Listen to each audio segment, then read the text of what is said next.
수익화 첫 달이 올해 4월에 10만원, 이 수학학 원장님 10만원 있었고, 그 다음에 5월에 업체가 늘어나서 각각 10만원씩, 업체별로 10만원씩 해서 20만원 이렇게 되셨고, 그 다음에 6월, 올해 6월이 같은 업체에서 건수를 늘리셨더라고요. 그렇게 해서 이제 20만원씩 이번엔 40만원이 됩니다. 그리고 7월에는 이제 업체 자체가 또 추가가 돼가지고 총 65만원, 그리고 그 뒤로 최근 3개월 8, 9, 10월은 모두 35만원 이렇게 벌고 계시는데요. 새벽에 퇴근하셔서 또다시 새벽에 출근한다 이런 글을 봤거든요. 그럼 아무래도 시간이 굉장히 없으시잖아요. 또 직장을 다니다 보면은 아마 은비님 뿐만 아니라 다른 직장인 분들도 그러실 것 같아요. 시간이 없음에도 불구하고 지금 이렇게 부업을 할 수 있는 팁, 이게 있다면 어떤 게 있을까요? 란님이랑 같이 수업을 들었던 동기생들이 있는데, 모임. 예, 모임이 있는데 거기서 이제 계속 정기적으로 소통을 하면서 이끌어주는 그 원동력이 좀 있어가지고 그게 도움이 많이 되는 것 같습니다. 그럼 돌이켜 봤을 때 이때 수익하는데 가장 도움됐던 거, 그건 뭘까요?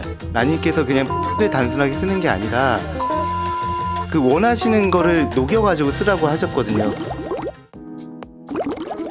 오늘은 8살 아들을 키우는 40대 직장인분이 나오셨어요. 올해 4월부터 이제 8개월 차 마케팅 대행 부업을 하고 계시는데요. 부업 금액이 정체되어 있어서 좀 더 잘할 수 있는 방법을 궁금해서 나오셨다고 합니다. 지금까지 수익화 방법을 들어보고 더 많이 수익화하기 위해서 어떻게 해야 하는지 도와드려 볼까 합니다. 안녕하세요. 예, 안녕하세요. 자기소개 한번 부탁드립니다. 저는 8개월 차 마케팅 대행을 하고 있는 조은빈이라고 합니다. 저는 40대 14년 차 직장인이고요. 지금은 산업용 정수기 회사를 다니고 있고 8살 아들, 아내, 그리고 9살 강아지를 키우고 있는 가장입니다.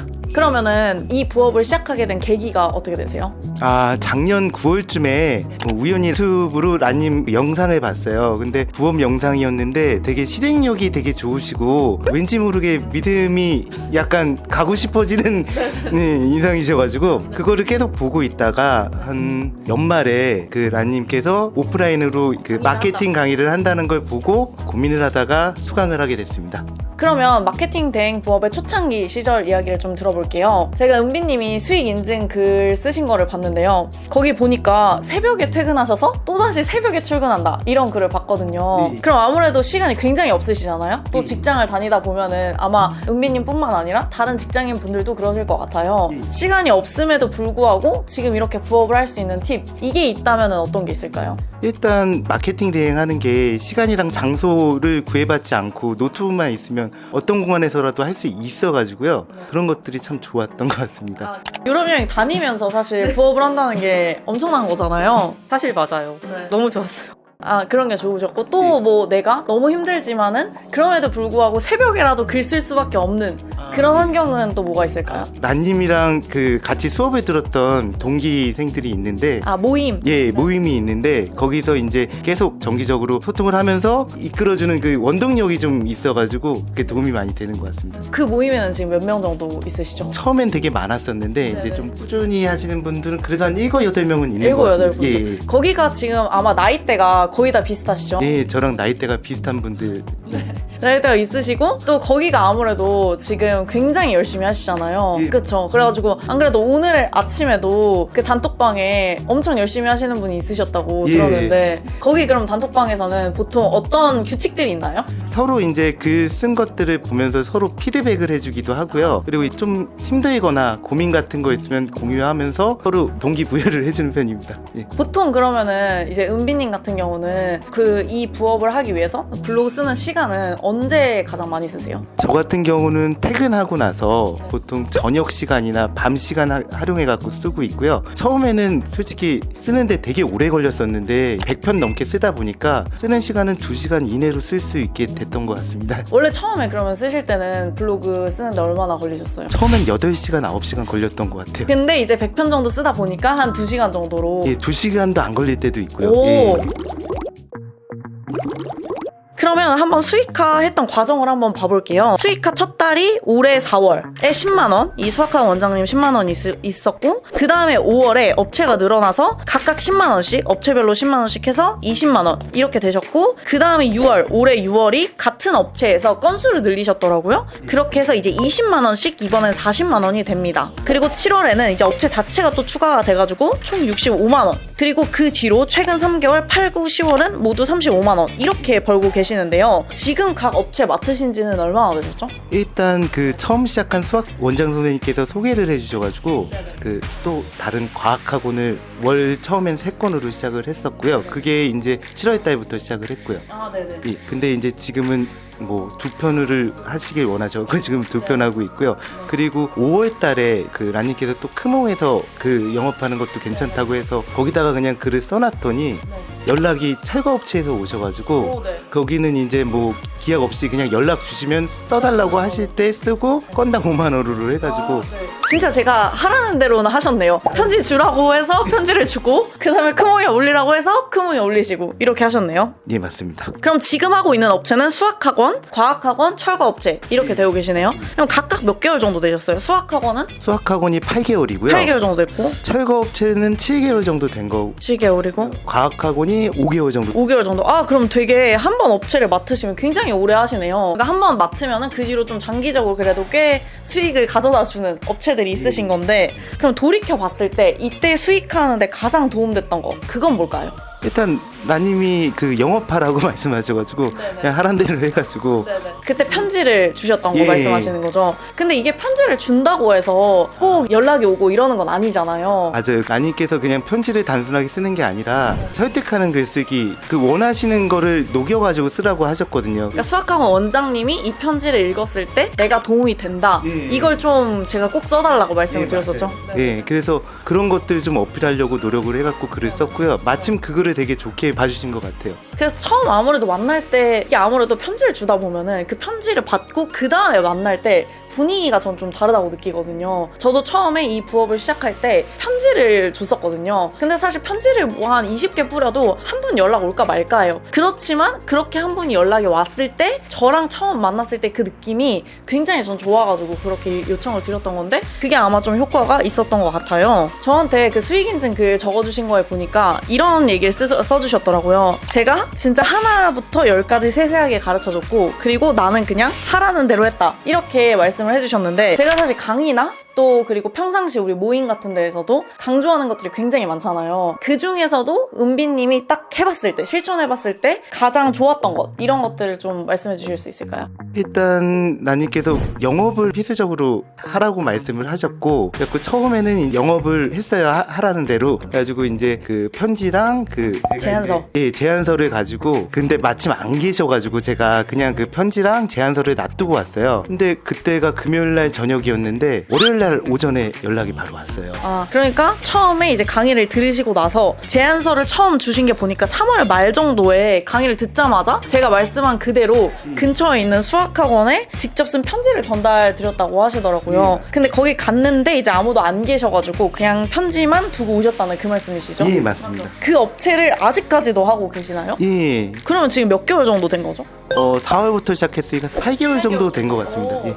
그러면은 지금 그러고 나서 그 학원 원장님한테 연락을 받으셨고, 그리고 그 다음 주인 4월 초 그때 이제 미팅을 하셨는데, 그때 처음 이제 편지를 두고 와서 그 다음에 이제 원장님 연락을 주신 거잖아요. 예. 처음 만났을 때의 분위기나 이런 건 어떠셨어요? 너무 그러니까 좋으셨고요. 일단 마인드 자체가 돈을 벌자가 아니라 진짜 학생을 위해 가지고 진짜 수학 기초부터 열심히 가르쳐 주려는 그런 이미지를 많이 받았어요. 그냥 단순히 학원을 키우려기보다 그냥 학원 아이들을 위해서 진짜 내가 좀 열심히 가르쳐주고 싶다, 예, 이런 느낌을 맞습니다. 많이 받으셨다는 예, 거죠. 예. 그럼 이제 은비님 입장에서도 이제 블로그를 쓸 때 그런 부분을 녹이려고 좀 노력을 많이 하셨겠네요. 예. 그럼 지금 그분 같은 경우는 처음에 딱 계약을 하셨는데, 처음에는 어떻게 계약을 하셨나요? 처음에는 일단 그 원장님께서 짱을 원하시지 않으셨어요. 그냥 블로그의 그 교육관이라든가 그거를 좀 녹이고 싶다고 말씀을 하셔가지고, 그러니까 이제 블로그를 쓰는 목적이 단순히 뭔가 수학학원의 어떤 확장을 위해서라기보다는 여기에다가 나의 어떤 교육관이나 철학 같은 걸 계속 적어가지고 이 지금 있는 아이들한테도 좀 도움이 될 수 있도록 예, 그걸 맞습니다. 좀 목적으로 하셨던 예, 거네요? 맞습니다. 그럼 한 달에 몇 건 정도 써주시기로 하셨어요? 처음에는 한 달에 2건 정도 했습니다. 2건 정도 하셨고, 지금은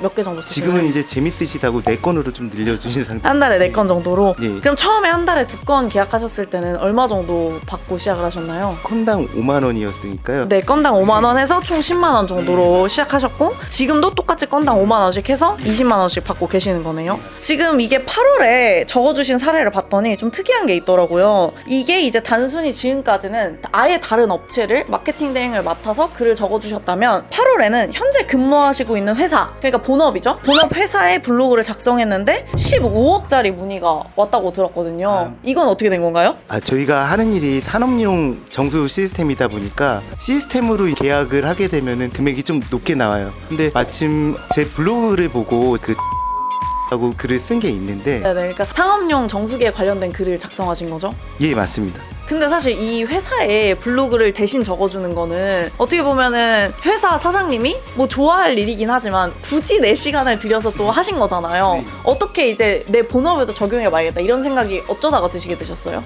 제가 지금 직책이 영업인데 솔직히 영업으로 뭐 이렇게 확장하는 건 한계가 있거든요. 기존에 맡은 업체 아닌 이상 자꾸 이걸 블로그 마케팅에 적용을 해보면 괜찮을 것 같아서 쓰기 시작했습니다. 아, 그러니까 어떻게 보면 본업에도 내가 어차피 영업이니까 이 부분에서 조금 더 이 블로그 마케팅 내가 배운 거를 활용하면 좋겠다 라고 해서 실제로 15억짜리 문의를 받게 되신 거네요. 그럼 지금도 그러면은 이제 본업인 회사의 블로그도 계속 쓰고 계시나요? 예, 처음에는 솔직히 쓰기 싫어서 안 썼는데 네. 그렇게 문의가 오고 나니까 좀 재미가 있더라고요. 네. 그래서 최소한 일주일에 한 번은 쓰자라고 생각하고 하려고 노력하고 있습니다.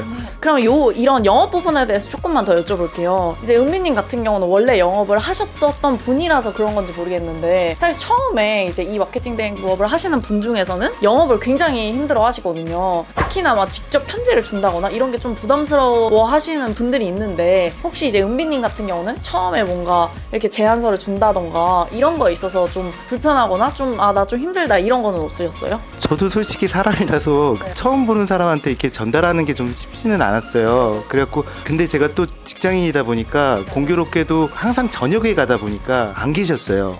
그러면 그냥 부담 갖지 않고 그냥 글에다가 좀 그냥 단순한 멘트가 아니라 미리 그 업체를 좀 알아보고 어떤 업체인지 그 원장님의 속을 좀 생각을 해보고 글을 쓰면은 좀 도움이 많이 되는 것 같아요. 아, 그걸 제가 강의에서 그 블로그 글쓰기에 어떻게 해야 되는지에 대한 내용을 아예 편지에 적용하신 거네요? 예, 맞습니다. 그쵸. 이제 편지에다가 조금 더 이 원장님한테 어떻게 도움 줄 수 있는지를 좀 자세히 적고 이제 가져다 드린 거네요. 근데 그러면은 이 편지 쓰는데 시간도 꽤나 걸리셨을 것 같은데 많이 걸려요. 많이 걸리시죠? 이거 얼마 정도 걸리셨어요? 편지 하나씩 쓰시는데? 편지 한 번 쓰는데 그래도 15분? 15분? 20분? 뭐 아, 기본적인 포맷을 놓고 그 다음에 중간중간을 좀 바꿔서 쓰셨구나. 예. 아, 좋습니다.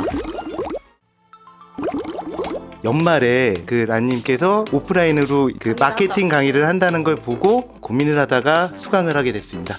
그러면은 고민을 하셨다고 했는데 저를 처음 본 날짜가 이제 작년 9월 9월쯤 됐던 것 같아요. 이셨고 그 다음에 실제 강의는 올해 1월 정도에 보셨는데 그럼 그 기간 동안에 어떤 부분이 가장 고민이 되셨던 것 같아요? 일단 저는 부업을 하고 싶어서 봤었고 블로그로 수익화를 할 수 있다는 걸 봤어요. 근데 제가 과연 블로그로 돈을 벌 수 있을까 좀 어려울 것 같아서 고민을 많이 했습니다. 그러니까 이제 부업을 하고는 싶으셨지만 막상 이제 블로그라고 했을 때 내가 글을 안 써봤는데 그걸 내가 할 수 있을까 이런 부분이 좀 고민이 되셨던 거네요. 예, 맞습니다. 그러면은 이제 딱 강의를 결제하기 전까지는 그런 고민이 있었지만 또 어떤 부분에서 내가 해봐야겠다라는 생각이 드셨어요? 일단 란님 영상을 보면서 팬이 됐고 왠지 이 사람한테 배우면 좀 잘할 수 있을 것 같다는 믿음이 좀 생겨가지고 저 때문에 시작을 예, 하시겠어요? 맞습니다.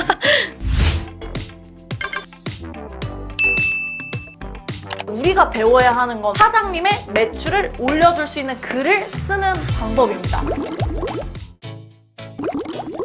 지금 그럼 답답하신 부분 중에 하나가 지금 맡고 있는 업체의 문의를 조금 더 늘려주고 싶은데 그 문의를 늘리는 방법, 이게 일단 첫 번째 궁금하신 거네요. 예. 또 있을까요? 그리고 블로그 레벨이 너무 정체되어 있는 것 같아서 좀 네. 처음에는 금방 올랐는데 이제 일정 시간이 되고 나서 계속 정체되어 있는 것 같아서 좀 답답해가지고 그러니까 지금 대행하고 있는 수학학원이나 과학학원의 블로그를 대신 작성해주고 계신데 그 블로그의 레벨이 올라야 조금 더 이제 문의가 오고 효과가 있을 텐데 그 레벨이 지금 조금 정체된 것 같다 이렇게 이제 보시는 거죠.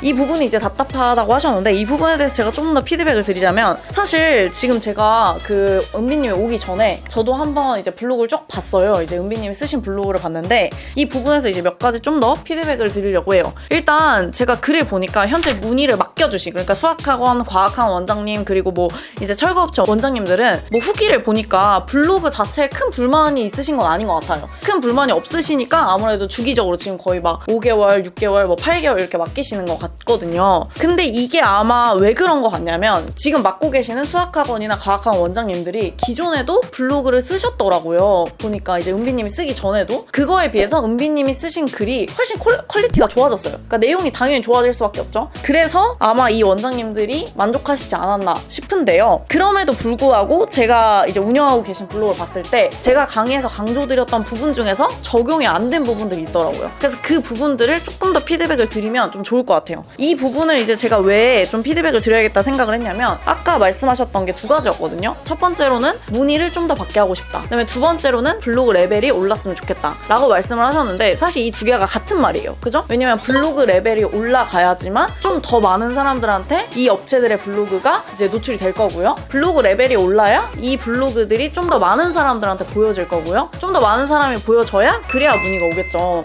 근데 여기서의 핵심은 사실 뭐냐면 글의 내용, 퀄리티가 굉장히 중요하거든요. 그래서 글의 내용과 퀄리티를 조금 더 올리셔야 되는데 지금 이제 쓰신 글은 물론 그 전에 그 원장님들이나 사장님들이 썼던 글에 비해서는 올랐지만 그리고 은비님이 되게 노력하신 게 많이 보이지만 이 부분에서 조금 더 퀄리티에서 높여놔야 저는 이제 문의량도 오르고 레벨도 오를 거라고 보거든요. 여기서 이제 더 올리려면 원래 그런 거잖아요. 아이들이 성적 같은 경우도 보면은 50점에서 뭐 80점 올리는 거는 그나마 쉬운데 이제 80점에서 90점 올라가고 90점에서 100점 올라가는 거는 사실 50점에서 80점 오르는 것보다 훨씬 더 많은 노력과 훨씬 더 이렇게 디테일한 부분들을 잡아내야 되거든요. 근데 그런 디테일한 부분에서 조금 부족한 게 있어서 그걸 제가 조금 더 피드백을 드리려고 합니다. 그래서 일단은 같이 보면서 말씀을 나누면 좋을 것 같은데요. 일단 이게 아마 수학학원 블로그였던 것 같아요. 수학학원 블로그를 보니까 마냥 아기일 줄만 알았던 우리 아이가 어느덧 초등학교 6학년입니다. 그 다음에 이제 곧 중학생이라서 주변 엄마들은 아이들 수학 선행학습으로 다들 바쁜데 저만 손 놓고 있는 것 같아서 걱정입니다 라고 하셨는데 이게 딱 지금 그러니까 초등학교 6학년 학부모를 대상으로 그 6학년 학부모님들이 중학교를 앞뒀다 보니까 선행학습에 대한 불안한 마음을 가지고 있는 것 같다. 이런 부분을 이제 공감해 주시려고 적으신 것 같아요. 우선 일단 이런 부분이 정말 좋습니다. 왜냐면 초등학교 6학년 아이를 둔 어머니 입장에서는 이 글을 봤을 때 굉장히 공감이 갈 수가 있겠죠. 그리고 그 바로 밑에를 보니까 무조건적인 선행학습이 어떤 위험이 있는지 딱 꼬집어서 말씀해 주신 부분도 좋았어요. 하지만 그 내용도 조금 보면은 무조건적인 선행학습이 어떤 위험이 있는지를 말을 하지만 결국에 이 학부모님들 입장에서는 선행학습을 원하고 있는 거잖아요. 그러면 어떻게 선행학습을 잘할 수 있는지 이 부분도 얘기를 해줘야 되거든요. 사실 좋은 글을 결정하는데 가장 큰 요인은 어떤 내용이냐도 있지만 더 중요한 부분은 글의 순서도 있거든요. 그러니까 글의 순서를 어떻게 배치하냐에 따라서 같은 그림에도 불구하고 글의 퀄리티가 굉장히 달라져요. 근데 여기서 보시면은 일단 첫 번째로 무조건적인 선행학습의 위험만 얘기를 하고 선행학습을 그럼 실질적으로 어쨌든 하긴 해야 되잖아요. 그런다고 했을 때 어떻게 하면 좋은지 이 내용이 일단 없고요. 그러다 보니까 어떻게 하면 좋은지까지 가야 우리 학원에 오는데 그런 내용은 없고 무조건적인 선행학습의 위험만 얘기하다 보니까 이게 학원으로 문의가 이어지긴 조금 어려운 부분이 있는 것 같아요. 그리고 아까 말씀드린 대로 그러면 선행을 어떻게 해야 되는지까지 적는다고 하더라도 이때는 사실 뭘 먼저 하셔야 되냐면 어떻게 선행학습을 하면 좋은지를 먼저 적고 그 다음에 무조건적인 선행학습의 위험을 적는 게 좋아요. 왜냐면은 그래야 어떻게 선행학습을 하는지 좋은지에 대한 얘기를 쭉 들으면서 아 선행학습은 이렇게 해야 되는구나 이런 학원은 어디지? 라고 하지만 여기서 잠깐 멈추고 근데 무조건적인 선행학습은 좋지 않습니다 라고 하면 더 신뢰감이 가거든요. 근데 만약에 여기서 순서를 바꿔가지고 무조건적인 선행학습이 안 좋습니다 라고 얘기를 하면 사실 그 뒤에 어떻게 있는지에 대한 내용이 있는지 모르잖아요 사람들 입장에선. 그러다 보니까 아니 나는 선행학습 시킬 건데 무조건 안 좋다고 하는 얘는 이렇게 얘기를 하는 순간 거부감이 생겨서 오히려 이 글을 읽지 않을 수 있거든요. 그래서 여기 내용을 피드백을 드리자면 이제 두 가지가 있는데 일단 첫 번째로는 글 내용 자체에서 결국에 우리가 원하는 건 문의를 받기 위함이잖아요. 그래서 문의를 받기 위해서는 이 지금 쓰신 거에서 한 발자국 조금 더 나가야 됩니다. 그래서 무조건적인 선행학습에 대한 위험만 쓰는 게 아니라 어떻게 선행학습을 할 수 있는지까지도 써주시는 게 좋고요. 그다음에 두 번째로는 뭐냐면 순서 배치가 굉장히 중요하다. 그래서 글을 적을 때 단순히 어떤 순서로 쓸지도 조금 고민을 해보시고 적으시는 게 좋습니다. 그래서 이런 디테일한 부분을 조금 보완해 주시면 좋고요. 그 다음에 이제 다른 블로그도 제가 봤어요. 다른 블로그가 뭐였었냐면 이제 맡고 계시는 철거업체 블로그를 한번 봤거든요. 근데 철거업체 블로그에서 가장 눈에 띈 거는 이제 프로필 소개란 부분이었어요. 프로필 소개란 같은 경우는 아무래도 블로그 안에서 굉장히 중요한 부분을 차지하죠. 왜냐면 여기에는 이제 업체의 경력이나 아니면 이 업체가 어떤 마음으로 이 업체를 운영하고 있는지 이런 걸 쓸 수 있기 때문에 되게 중요한 부분인데 여기 공간을 그냥 날리면 절대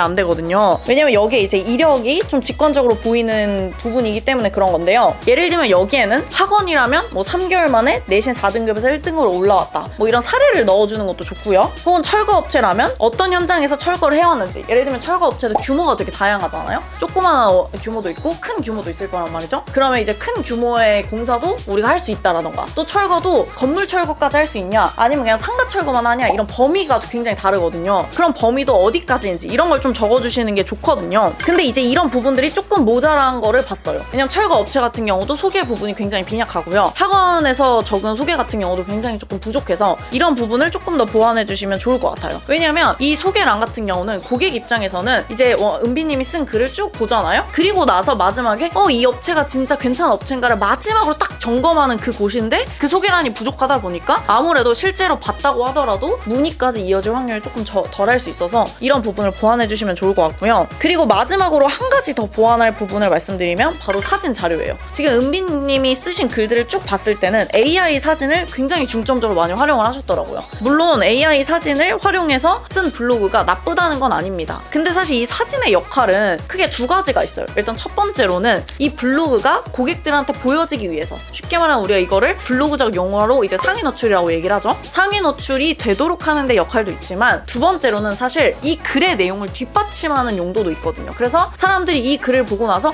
진짜 이 업체가 너무 좋구나 라는 생각이 들고, 그걸 이제 사진으로 딱 봤을 때 진짜 괜찮구나 라고 하고 문의를 이끄는 어떤 설득의 역할도 하는데요. 이게 이제 AI 사진만 너무 많다 보니까 아무래도 이게 그냥 정말 딱 노출용으로만 사용이 되고, 실제 글을 읽는 사람들이 봤을 때에는 이 AI 사진과 글의 내용이 심지어 안 맞을 때도 좀 있거든요. 이러다 보니까 글 내용이 아무리 좋아도 사실 딱 전체적으로만 봤을 때는 AI 사진들만 너무 큼지막하게 보이다 보니까는 이 업체가 진짜로 괜찮은 업체인지를 보기가 좀 어려운 측면이 있습니다. 특히나 학원 같은 경우는 뭐 사진이 엄청 많진 않겠죠. 왜냐면 아이들 사진도 있고 이러다 보니까 많은 사진을 넣지 못하겠지만, 철거 업체 같은 경우는 사실 사진이 굉장히 중요하거든요. 특히나 철거 업체는 비포 애프터 사진이 딱 명확하게 보이는 업체 중에 하나라고 생각하거든요. 이게 고객들이 읽었을 때 실질적으로 이게 진짜 문의를 하고 싶다라는 마음까지는 좀 덜 드는 느낌이지 않나 라고 말씀을 드리고 싶어요. 그래서 여기까지는 좀 더 보완을 해주시면 좋을 것 같고요. 그리고 이제 그 글적인 부분에서도 한 가지만 더 피드백을 드리고 싶어요. 그게 바로 뭐냐면 이제 단어를 조금 더 디테일하고 구체적인 단어를 써주는 거예요.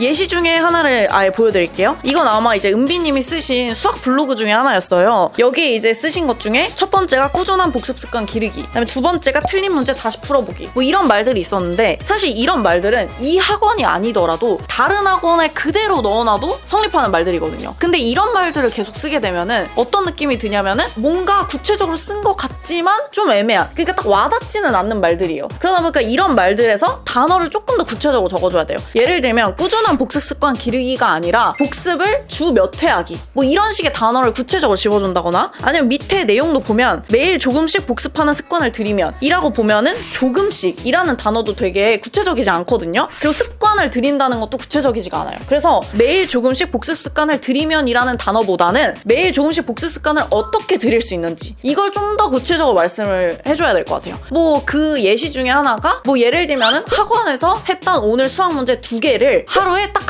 한 번씩만 보기, 뭐 이런 식으로 그냥 매일 조금씩 복습 습관 들이기가 아니라 이거를 구체적으로 어떻게 해라 라는 이야기가 있어야 되는데, 은비님의 글을 전체적으로 봤을 때에는 다 맞는 말을 하지만 사실은 그래서 어떻게 하라고? 라고 생각했을 때에는 그 어떻게가 없는 거죠. 그래서 그 부분에 좀 더 구체적인 디렉션이 있으면 아무래도 이제 학부모님 입장에서도 이 학원은 이렇게까지 신경 써주는구나 라는 느낌이 들거든요. 그래서 그런 부분을 넣어주시면 좋고, 그리고 이런 부분은 아무래도 은비님이 우리가 대행하는 사람이다 보니까 그냥 지원할 순 없잖아요. 그래서 이런 부분들은 원장님한테 실제로 여쭤보는 거죠. 원장님 같은 경우는 실제 아이들이 복습을 한다고 했을 때 어떻게 복습을 하는 게 좋다고 생각을 하시는지, 이런 것들을 얘기해보고 거기에 이제 녹여낼 수 있으면 좋을 것 같습니다. 한 번만 더 예시를 들어볼게요. 두 번째로 뭐 이제 틀린 문제 다시 풀어보기 라는 이야기가 있었고, 그 밑에 틀린 문제를 다시 풀어보는 것은 매우 효과적인 복습 방법입니다 라고 적으셨는데, 이것도 그냥 틀린 문제를 다시 풀어보는 게 효과적이라는 건 사실 모든 사람이 알거든요. 근데 이거를 왜 효과적인지를 좀 더 구체적으로 얘기를 해줘야 돼요. 그래서 저라면 어떻게 썼을 것 같냐면, 매우 효과적인 복습 방법입니다 보다는 틀린 문제를 다시 풀어보는 게 실제로 서울대생들이 이렇게 하고 있다 라는 인터뷰 자료를 넣는다던가, 아니면 누군가는 반드시 이 틀린 문제 복습하기가 좋다라는 거를 얘기한 어떤 통계 자료나 이런 게 있을 거예요. 그런 것들을 보완해주면 이런 사진도 우리가 개수를 채울 수가 있고, 그리고 내 글의 어떤 근거도 좀 더 보완이 되거든요. 그래서 이렇게 이제 말씀하시는 어떤 주장들이 맞는 말이긴 하나 좀 구체적이지가 못해요. 그래서 이런 구체적인 내용까지 딱 들어가야 글 읽는 사람 입장에선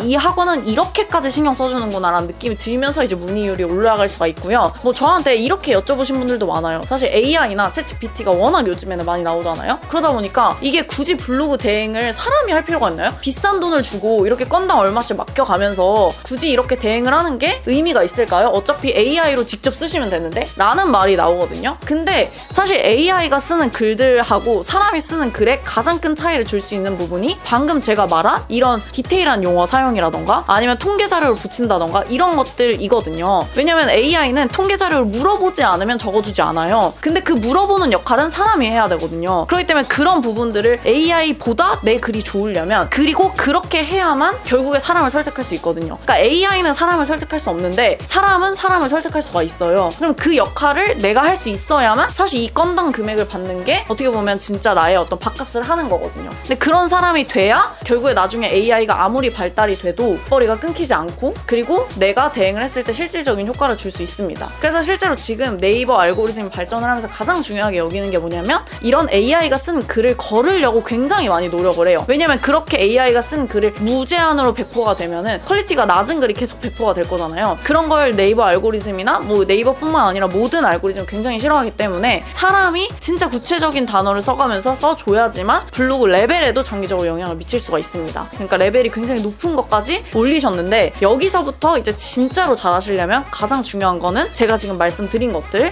구체적인 언어 사용이라던가 그리고 어떻게 그냥 단순히 어떤 뻔한 말을 하는 게 아니라 어떻게까지 글을 쓴다던가 또 세 번째로는 그냥 글을 그냥 단순히 쓰는 게 아니라 순서 배치를 잘 해서 사람들이 초반부터 읽을 만한 글을 만드는 것 요거까지였던 것 같습니다. 오늘은 여기까지 해서 40대 직장인 은비님의 이야기를 들어봤습니다. 제가 이제 드린 피드백을 바탕으로 꼭 한번 해보시고 다음에는 조금 더 이제 대행료를 올리신 다음에 한 번 더 나와주시면 좋을 것 같습니다. 여기까지 하겠습니다. 감사합니다. 감사합니다.